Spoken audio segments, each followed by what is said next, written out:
तो उत्सव का दिन इसको कहा जाएगा।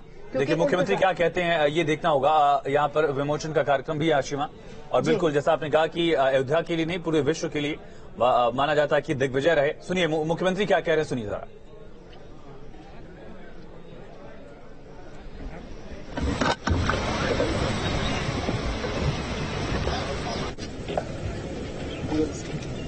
श्री राम जन्मभूमि मंदिर निर्माण कार्य का शुभारंभ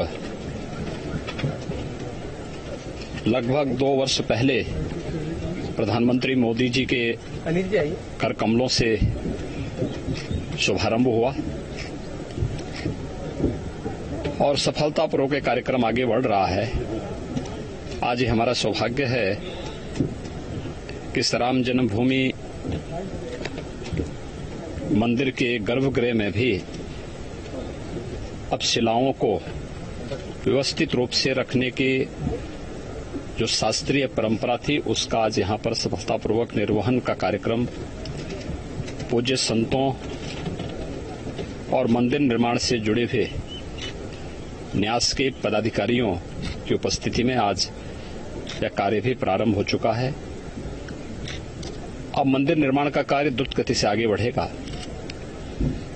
और सैकड़ों वर्षों की जो भारत की आस्था जिस पवित्र कार्य के लिए तरस रही थी वह दिन बहुत दूर नहीं जब मर्यादा पुरुषोत्तम भगवान श्री राम का भव्य मंदिर अयोध्या धाम में बनकर के देश और दुनिया के सभी सनातन हिंदू धर्मावलंबियों की आस्था का प्रतीक तो बनेगा ही। श्री राम जन्मभूमि मंदिर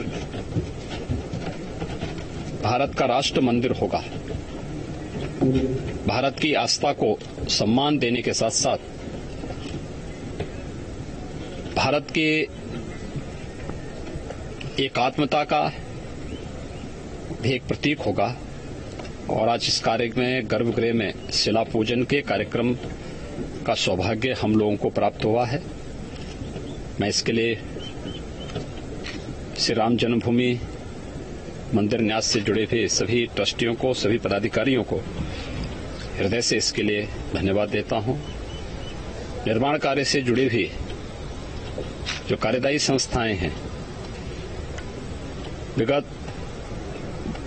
1.25 वर्ष के अंदर बहुत तेजी के साथ उन्होंने इस कार्यक्रम को आगे बढ़ाया है और हम विश्वास के साथ कह सकते हैं कि प्रधानमंत्री मोदी जी के मार्गदर्शन में उनके करकमलों से जिस कार्य का शुभारंभ हुआ है अपना समयबद्ध ढंग से कार्यक्रम आगे बढ़ेगा और अयोध्या में 500 वर्षों की जो हिंदू जनमानस की एक तड़पन थी अब वह बहुत शीघ्र मूर्त रूप लेता हुआ दिखाई दे रहा है। क्या लग रहा है गुरु जी की भी इच्छा पूरी हो रही है वैद्यनाथ जी? देखिए सभी पूज्य संतों का और खासतौर पर गोरक्षपीठ की 3 पीढ़ियां इस पूरे कार्यक्रम के लिए समर्पित भाव के साथ कार्य कर रही थी। श्रद्धेय अशोक सिंगल जी, परमहंस रामचंद्र दास जी महाराज और अन्य उन सभी पूज्य संतों की आत्मा को सचमुच अत्यंत आनंद की अनुभूति हो रही होगी जब ये भव्य कार्य श्री राम जन्मभूमि मंदिर न्यास के नेतृत्व में, निर्देशन में यह भव्य रूप साकार लेता हुआ दिखाई दे रहा है। तो उन सभी पुण्य आत्माओं को भी अत्यंत आनंद की अनुभूति हो रही होगी, शांति की अनुभूति हो रही होगी, जिन्होंने 500 वर्षों तक अनवरत इस संघर्ष को कहीं भी मंद नहीं पड़ने दिया और निरंतर इसके लिए कार्य करते रहे।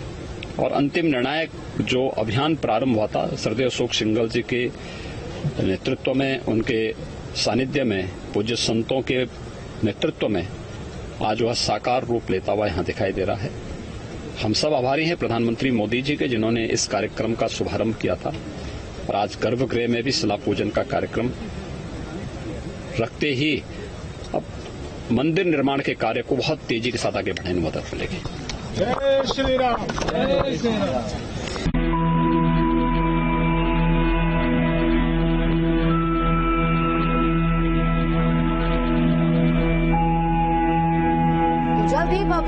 मंदिर बनकर तैयार होगा। जो इंतजार है वो खत्म होते हुए और अब दुगनी गति से जो है राम मंदिर के निर्माण आगे बढ़ता हुआ।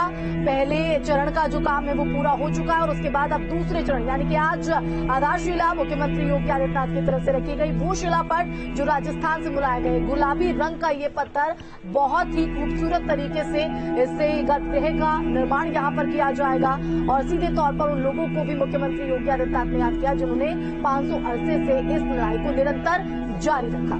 बिल्कुल, अशोक सिंघल से लेकर महंत परमहंस दास का जिक्र मुख्यमंत्री की तरफ से किया गया। वैद्यनाथ अपने गुरु को उन्होंने याद किया और इन सभी संतों को याद किया जिन्होंने इसके लिए संघर्ष किया। हालांकि वो इसके साक्षी नहीं बन पाए हो, लेकिन उनका योगदान जो है वो इस रूप में देखा जा सकता है। इसका जिक्र मुख्यमंत्री की तरफ से किया गया और मुख्यमंत्री ने बताया कि किस तरह से 500 वर्षों का जो इंतजार है, जो तड़प थी लोगों में, वो अब खत्म हो रही है राम मंदिर के बनने के साथ और साकार एक सपना हो रहा है जो दशकों तक एक संघर्ष के रूप में लोगों ने किया है। मुख्यमंत्री ने पूजा अर्चना समाप्त की है। इसके बाद संपन्न करने के बाद दरअसल अब मुख्यमंत्री योगी आदित्यनाथ जहां विमोचन का कार्यक्रम भी दरअसल रखा गया, वहां भी जा रहे हैं।